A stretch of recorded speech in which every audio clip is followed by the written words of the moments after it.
The peace and sweet presence of our Lord Jesus be with you all.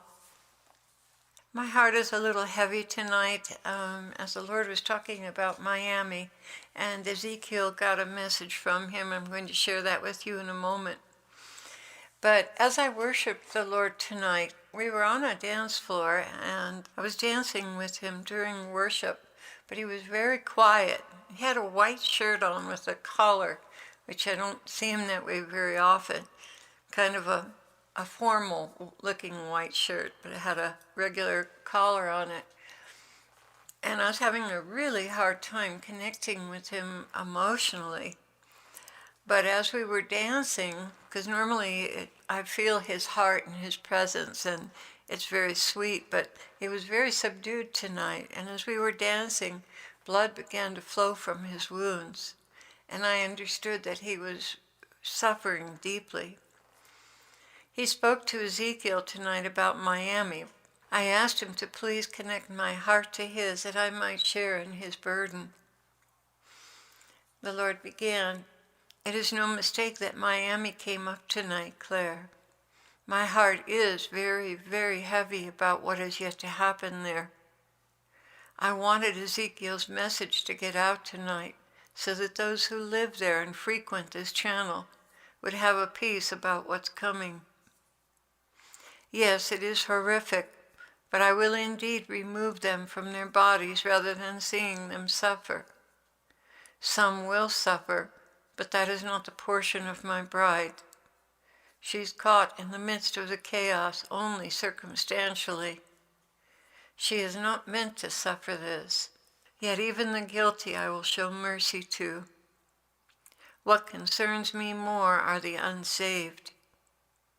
Lord, I know I'm weak, but I want to stand with you and pray with you and comfort you.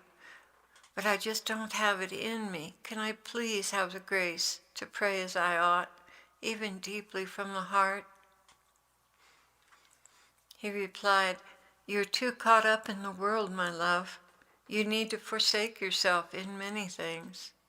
But I will answer your request because you desire it from the heart, and regardless of your weaknesses, I want to draw you in, closer to my heart, to share in my grief. It is a lonely place. Why do you suppose I had you pray the Stations of the Cross? There are many, many graces there, many graces to align you as my heart and the sorrow I carry for the lost. Would you pray that every day? I will bless you with my sentiments, and you'll be very well connected to my heart." "Yes, Lord, I will. And also I'll study how to remove myself more from worldly distractions." He answers, "May I say you have much improved? I do not want to discourage you, but there is still more you can do without. Getting this done, getting that done. I'd rather you be done with getting things done, if you know what I mean." "I do, and I've been feeling this for days. Thank you for making it so clear. I want you to be all mine. Let the world go its own way, but you cleave to me. Oh, there is so much comfort in having you truly present to me, resting in me, being still before me. It is a place where we can truly commune with one another, and the less you have to do with the world, the better, and the closer we become." And I just want to make a note here. Here he's talking about things that are really not necessary, but would ordinarily be things to get done, like repotting plants and washing windows and deep cleaning the house. I've been setting these things aside because I know we're not to be here much longer, and I would rather spend that time with him. But still, I get tempted to do a couple of things just that I would do every year at springtime. As it is now, I don't even leave the house to go shopping, since Valerie helps me with that. As a result, I have more time for all of you and for the Lord. By the way, the Stations of the Cross is a prayer I learned when we attended the Catholic Church. It's a meditation on the Passion of Jesus. Historical tradition has it that Mary went about looking for the places where Jesus shed his holy blood and cleaned it up rather than leaving it to be trampled underfoot. It is a meditation on the different events that occurred as he was carrying the cross. And a lot of those events are written in the scriptures. It is said that while she was in Jerusalem, she continued to frequent those places and pray. The meditations are the events along the way, such as when he was condemned to death, when he embraced the cross, when he fell under the weight of the cross, when he met the women of Jerusalem and told them not to weep for him, but for themselves, when Simon was assigned to carry it, when he was crucified and when he rose from the dead. All these things are written in the scriptures and remembered in the Stations of the Cross prayer. It's a beautiful devotion, and I've rarely felt as close to the Lord as I do when I commemorate his passion in this way. I also find his strength to suffer persecution, rejection, and other things we go through on earth, knowing that he made the ultimate sacrifice and still loved his enemies. I remember, for instance, how he was condemned to death, though innocent, when he stood before Pilate. And I pray, Lord, as you stood before Pilate, you offered no defense, but rather willingly allowed false accusations to be hurled at you, and yet you still loved. Please grant me the grace to love those who unjustly accuse me. And then I pray the Our Father and go on to the next meditation. Although most traditional Catholics have several other prayers that they pray with it, I very often get deeply into the struggles he had carrying the cross, which was more than he could bear, and they conscripted Simon of Cyrene to carry it the rest of the way. At this station of the cross, I pray for strength and charity to help others carry their crosses when they become too much for them. I've avoided this prayer in recent years because it was so painful, but now he's asking for it and I will obey. Yet there is a certain sweetness in meditating on what he suffered for our sakes. And I'm absolutely positive he suffers the same way in the Spirit over the divisions in the church, martyrs that are tortured and killed, children used as sex slaves, and all the awful things that go on. Some people would say, but that's over with, he's risen. And yes, he is risen, but he must watch his people who are tortured and murdered, and he cries. He weeps bitterly for those who are suffering, so compassionate is his divine heart. Jesus continued at this point. This prayer is so pleasing to me because it offsets the false teachings of prosperity that have infiltrated the church.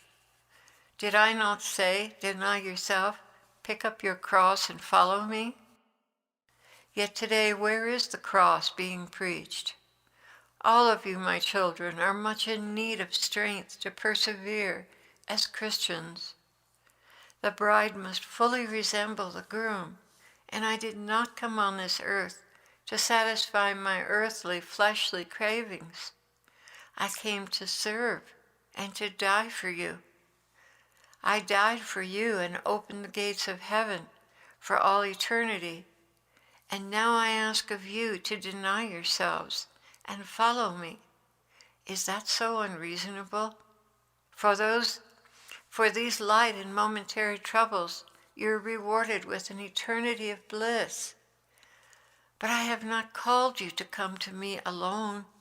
I wish for you to bring others with you. And this is truly a labor calling for sacrifice and steadfastness. When people see your generosity in following my example, they are moved to come to me. They see your motivation as love for me and for your brother, and that draws all men to me. The abundant life is not meat and drink, but righteousness, peace even in chaos, joy even in suffering. Yes, indeed, this prayer strengthens you for the journey. Yet your journey, my bride, is coming to a close.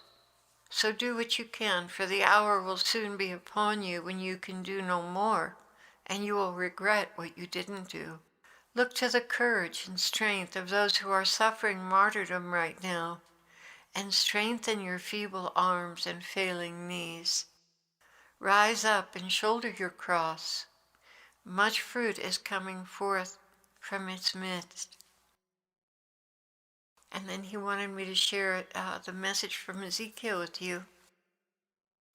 Ezekiel began, "My Jesus, you have asked us to sit with you tonight and simply wait on you and keep you company. Lord, what is on your heart and mind tonight?" Immediately I am seeing you, Lord, and I standing out in some sandy marsh grass just at the water side of an inlet outside of Jacksonville, Florida. It is about 7 p.m. and the sun is very low on the horizon, leaving a light misty hue as the tide goes out.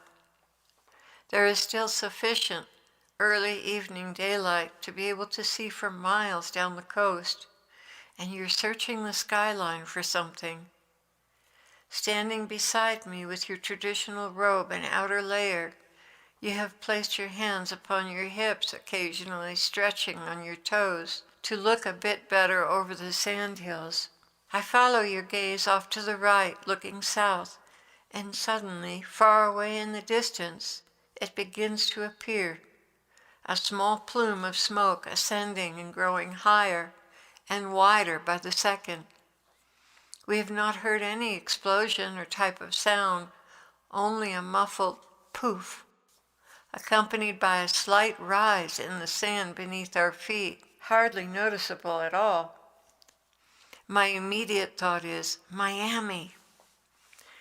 In fact, someone just sent us a dream in which warplanes were flying overhead and she distinctly heard the name Miami. Inside of me is a sinking feeling, Lord, and I'm sick at heart. Now watching what was only moments ago a faraway column of smoke has become a massive, fully defined mushroom cloud. There's no mistaking it. Only one thing could cause that kind of cloud, and it still be perceived 340 miles away. Is this the bombing of Miami that you showed to us a few years ago? Yes, it is, Jesus replied. I had prayed and prayed that somehow all of this could be averted. But as it is, time cannot stand still forever. I have given every warning, every grace, called for and received every fast offering and sacrifice throughout the world from my faithful ones. In the end, the fathomless oceans of my mercy have mostly been spurned, ignored, and scorned. I sent them prophets, teachers, signs in the heavens, and signs on the earth. I would have moved the whole universe for these, whom I love deeply, with all my heart. Many of my prophets and teachers they persecuted brutally. Many of my servants have been cruelly tortured in every way imaginable. And yes, many have paid the ultimate price. After excruciating sufferings and defilement, these faithful and innocent souls came under the long and drawn-out agonies of the most slow and horrid deaths. Yet before the blade touched their necks, they were gracefully transported out of their bodies and mercifully rescued in the last moment. For with my own hand I drew them up and into my most merciful heart, the last and most sure refuge of the soul. Hundreds of onlookers testified to the faces of these martyrs, looking up with radiant angelic smiles, even praying loudly and boldly, yelling to those who watched in the crowds, "Save yourselves from this wicked generation. Give your lives to the one true God, Jesus Christ, King of kings and Lord of lords, Savior, Redeemer, the true Messiah." One such precious daughter, seeing me coming, simply repeated my holy name, "Jesus, Jesus, Jesus, as our hearts and eyes met, and I tenderly drew her into the safety of my most loving arms, cradling her beautiful soul to the bosom of her God. How could they have known as they awoke that morning that these would be the last hours of their life here on earth, and that within an instant of time they would be so wonderfully transformed, surrounded by the entire company of heaven with all of its glories, and forever elevated to the high altar of martyred saints? These were days unlike any other days, save those throughout history, when the greatest love that can ever be shown is indeed exposed in all of its brilliance and grandeur.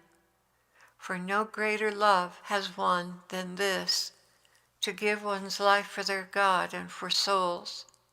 I tell you this, these occupy the highest places in heaven, eternally praising my holy name and that of my Father. They are before the throne of God himself, and forevermore will abide with him there.